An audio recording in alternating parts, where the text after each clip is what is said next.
Hi guys, Fleur and I just wanted to get on and chat a little bit about the end of the year and planning for the new year. I think this is like a natural time that we all start maybe taking inventory of how our last year went, how the things that worked, the things that didn't work, and maybe refocusing or setting some goals for the new year. And so we recognize that everybody is totally different. So, what works for one creative might not work for another, but hopefully, we can share some things that have worked for us and some tips and maybe just some ideas to consider. So, as we always say with like feedback and any advice and tips we are giving, take what works, leave the rest, try some. And yeah, if you've got additional tips, share them with us in the comments below because we want to hear them. Yeah. Well, let's talk about like finding your focus and why that kind of matters so that you don't kind of like go in a tailspin for the year and then get to the end of the year and go, oh, what did I just do? So the focus, why I like to find a focus, I do, Ryan and I are big believers of a word for the year, but then also setting goals for ourselves of kind of where we want to take it. So it could be an overarching goal for the year, or it could be smaller goals that are for the quarter or even for the month. It just depends what kind of person you are and what you would like to do. If it is for the year, then I do like to break it down of how I'm going to achieve that. Maybe each quarter I have a focus to get to that end goal. But why I think the focus is so important is that it helps me make the right decisions along the way. So, like that shiny object syndrome, we all have it and we get distracted and we see what other people are doing. We're like, oh, that's a good idea. Well, that looks so cool. I want to do that too because we're creatives and we love doing all the things, right? Creatives, people just love all of those things and trying out all the things. But when we focus in, we can get more momentum. And so finding a clear focus will help you make better decisions of when things come up like challenges, spoonflower challenges for one, or an art call, all of the things. And so we're going to chat about some focuses that maybe help us, Ryan? Yeah, I think as I'm sure some of you are listening to this and you're like, oh, focus, that sounds great, but how the heck do I even figure out what to focus on? Like I'm just at the stage where I don't even know what direction to go. And so it's really easy to fall victim to shiny object syndrome. I think it's easy for all of us as creatives. Like we are just, it's a gift and a curse, right? To have many, many interests. And so part of it, I think, when we talk about like finding a focus, is also looking at what has worked and what hasn't. Even if you have little small wins of what has worked, what have you made that maybe your family members really reacted to or really loved? Or what did you make that really lit you up? Or what did license last year? What did work? What did you start to get some feedback on? And maybe start to pay attention to those things. It might help you find that focus for the next year. And I believe what Fleur is, I totally believe in what Fleur's saying by being able to have, sometimes I'll say it like a guiding light of where you want to head, what direction you want to head, allows you to be intentional in your days. It also allows you to be intentional with what comes across your desk, what opportunities you're saying yes to, just like Fleur mentioned. And so for me, I'm always starting with what I've done in the past, what worked, or just as importantly, what I want to leave behind, what I'm like, this might have worked, but I absolutely hate doing it and I don't want to do it anymore. Or I haven't even tried this thing, but I'm like naturally drawn to it over and over and over again, whatever it might be. Like maybe it's a certain style, maybe it's painting again. Like I just see my paint sitting there and I want to pick them up and I haven't been doing it. So there's lots of different ways we can try to figure out how to find that focus. Today we're really going to talk about what you do, what you do to find that, but like what you do once you found that focus. Yeah, so focus could also it's another word for goal, right? So really, when we talk about focus, it's like setting a goal. Um, it can come in many forms. It could be a word for the year. It could be a written goal of like, I want to get licensed in wallpaper. It could be my focus for the year because I don't really know. I'm right at the beginning and I don't really know what my niche is or that kind of thing. That maybe I just want to focus on developing my art style and my process and my workflows. And that could be your focus. Or it could be, I really want to build my portfolio. Or it could be even better, niching down. Niching down is like a superpower. And so by doing some of maybe those other things that might be a focus maybe for the first quarter or 2 quarters, if it's just really natural and you just like, I just want to play and have fun and do all of that, we encourage you to try to get to the place where you're like, I'm ready to niche down. It doesn't mean you're tied into or restraints or anything else like this. We can layer in other categories and other niches, but we do encourage you. The biggest momentum that Ryan and I have had is when we've been laser focused and niche down into something. Um, Yeah, I once heard the analogy of if you were to line 10 soccer balls up on a line and you had to kick each one and you're trying to get it to the other side of the yeah, field versus if you pick one ball and you just keep kicking that same ball, what's going to get you there faster, that other side of the line. And that's, I think, a good visual representation. And when Fleur's saying that, when we talk about niching down, that can mean into a specific category. That can mean it's into wallpaper or it's into children's wear. That can mean that it can be for marketing. I'm not going to try to be marketing in all of the places. I'm going to pick one channel and I'm going to do it well. That can mean spoon flower. That can mean I'm not even going to try to pitch. I'm going to niche down. I'm going to focus on spoon flower. That is my goal for the year. If I can get in some pitching, that's great. If I can do a little of this, but that's not my goal. Like when I'm writing my to-do list, spoon flower sits at the top. And you'll be amazed at, I always would tell my kids this, it's like a drop in the bucket, right? Like if you put a drop in the bucket every single day, you'll be surprised at how full that bucket gets. Or even like propagating plants. I used to and you watch those roots grow and you never look at it and all of a sudden, like that root is long. It doesn't happen over one day. It's just every single day that root gets a little longer because you're watering it and it's growing. What you water is going to grow. And so, when you think about focus of really saying like what would I be happy with at the end of 2006 that I'm able to say that was my focus and I was able to make forward progress on it. yeah, it is. There's a power in it, and so we want to relieve you of like just some. I think I know a lot of you would struggle of like trying to just like choose one thing, but maybe it's eliminating some things. Do you know what I mean? Maybe look at it like that. If you've got all the things, say like in the past I had Etsy shop, Society 6, Spoonflower, and a whole bunch of other ones that I was just like, do you know what? I'm just going to like eliminate all of them and just focus on the Spoonflower. And it was so much, it was more freeing of like just honing in on letting go some things and honing in on one. And okay, I'll give a real life example. This year I decided, okay, I've always been doing wallpaper, but I was like, I'm going to give it a real go. This is something that I can control. I've got the Spoonflower shop already with wallpaper. I already had Loomwell and Aria on my belt, but I wanted to grow that. It was something that I could control. I lost a big client. I was like, what can I control in my art practice? Right now, it's wallpaper. And I've been focusing in on it for that solid year. I've been adding new designs to Spoonflower, also Loomwell.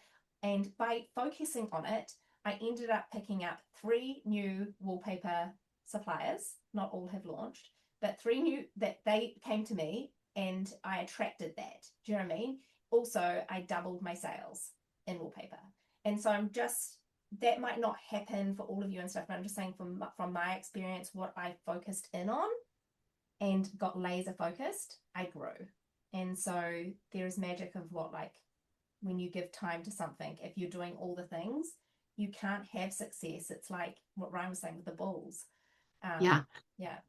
Yeah, and I know I'm certain some of you are cringing at the idea of picking one thing and doing it for a full year. And I permission that you don't have to do that either. Like that's going to work for somebody and that's not going to work for some of sorry, my little What, guys just walked what, in.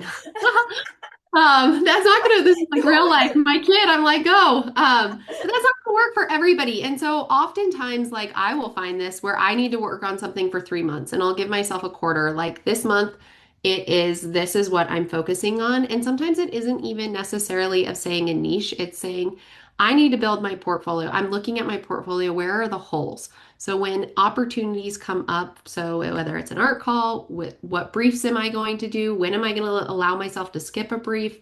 When am I going to do the spoonflower challenge? If I've taken the time to identify those holes in my portfolio, I can focus in on, I need more of these. I need more placement prints. I need more coastal prints. I need more character design, whatever it might be. If I've identified those holes, when those opportunities come up, I can say, yep, I'm jumping on it. If a floral opportunity comes up or another floral brief, and I've got so many florals coming out my ears, I might not jump on that. Like that might not be the time that I need to do that.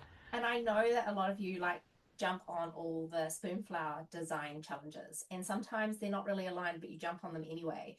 I would urge you to like set a goal and then see if it aligns. I just joined the vintage floral one because it aligned with my goals, but I don't jump on all of them. It's like now I'm kind of being really more picky of the ones that I do join and make sure that it's aligned with what I'm already kind of doing as well. Yeah. So it can help make you just it can help be a good decision maker, and so you're not spinning your wheels and jumping on all the things, and then there's that feeling of feeling like burnt out a little bit when you're jumping on all the things.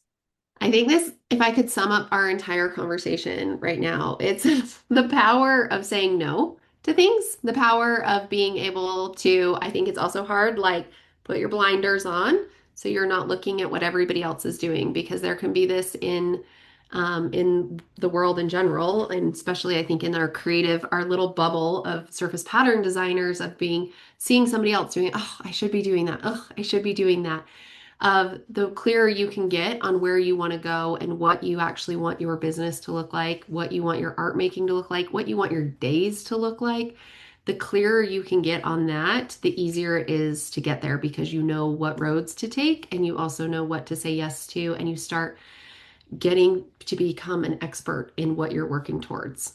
Yeah. I'm going to pop below a little goal sheet for you guys, and also even finding your word for the year. I'll pop a little thing to help you with that. But this goal for the year can be as loose or as kind of tight as you want it to be. This is your journey. You get to decide. So it can be like, don't worry, we can like layer in other things and we can jump on opportunities as well that don't align with the end goal. But this can help make the better decisions as we go along. And um, try to think of like what I want to achieve by mid-year. I don't want to like leave it all to the last part of the year. What do I want to achieve in this first quarter? Breaking it down so it's not like this long thing. I think sometimes what we do is we go have a goal for the year sometimes, and we get to the end of the year and we're like, oh my God, and we panic. If you break it down, I find working in quarters is a lot better, and then almost breaking that quarter down into into a monthly kind of goal as well can really help stop that. I find then I work to the quarter better, and I have that more of that rush of at the end of the year in each quarter. Does that Yeah. make sense? Yeah, absolutely. I was going to also just comment on that is that I think that we overestimate what we can accomplish in a month or in a quarter, and we underestimate the amount that of progress we can make with just consistency and small steps. So when I'm saying that, I also think one of the things I have to remind myself too is just set yourself up for success, right? And you're better to have good habits, good practices, showing up in ways that feel doable than making these huge, impossible, or not, maybe not impossible, but where you're left feeling really depleted and stressed and all of those things. Fleur, do we want to share like a little bit of what we're looking at for planning in 2026 in our own creative businesses? Yeah. Do you want to go first? I'm gonna think about. I don't know if I fully. Yeah, I think this year for me, I am over a decade into this. So I've been doing this for a long time, and I think I've become my own worst boss that keeps horrendous hours and does works way too hard. And I have really looked at this year of really paying attention to what's working and really trying to focus in on leaning into my strengths, leaning into the things that I'm good at that people come to me for. And I think the longer I've been doing this, the more comfortable I am in just doing things the way that I do them and being able to recognize that. So when I look at this year, it really is a life balance.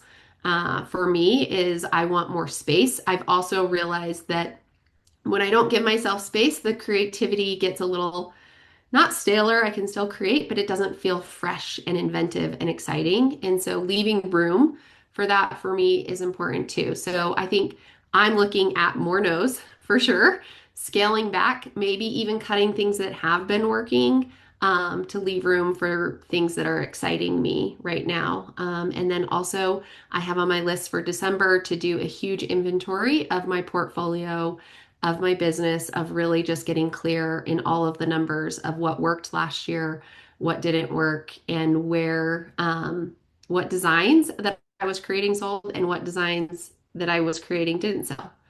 I think you've kind of hit the nail on the head. I feel like we should all do that. Yeah. But I think it's important, and in each year's different seasons, I've been like, when my kids were little and they finally went back to school full time, I was like, I'm hitting the ground running. I want to work. Like I finally have hours to work. I'm ready to do this and I'm doing this. And I think that was great for that season. And I've moved now past that season. I don't want to stay in the work the way I was working in that season, if that makes sense. I like Yeah. need to evolve what I'm doing. Ryan and I came up with that word for space of an ease. Last year we had ease, and space is definitely a word for the year.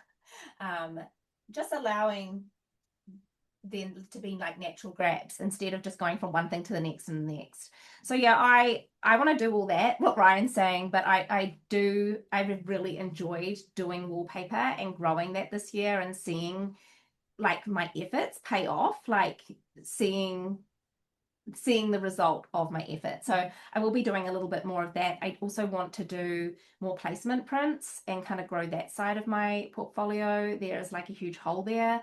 There are some like product brands, product categories that I would love to do, and they entail placement prints. And so I want to lean a little bit more into that. So if you're feeling a little bit pattern heavy, I would encourage you in your mini collections to add a placement print. And what does that look like? What kind of product is that placement print on? Is it just a greeting card, or is it a puzzle, or is it a lunchbox, or is it a doormat, or is it a rug? Or like, there's so many things that placement prints are on, and it doesn't just have to be pattern heavy.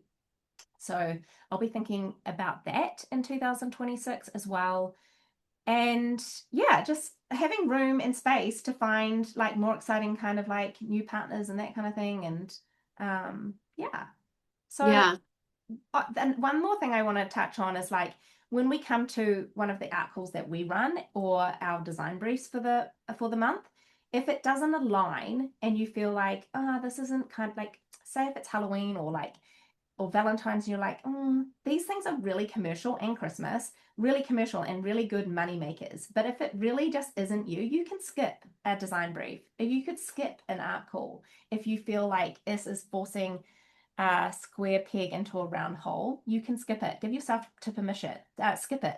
Give yourself permission to skip it. Yes. Permission to skip it, but I'm also going to play devil's advocate here that like I skipped Halloween, Valentine's, and Christmas Yes. for so many years, and they're my biggest, like one of my biggest categories now. Like that Because are they just are. They just they just are huge, and especially for design, for art, licensing. and people need it every single, they need new stuff. But I just want to say this that permission to skip, but if you're skipping it because you're intimidated by it or you're skipping it because you're like, I don't want to draw ghosts, also a challenge to try it once. Also a challenge to just Yeah. try it, see if you like it.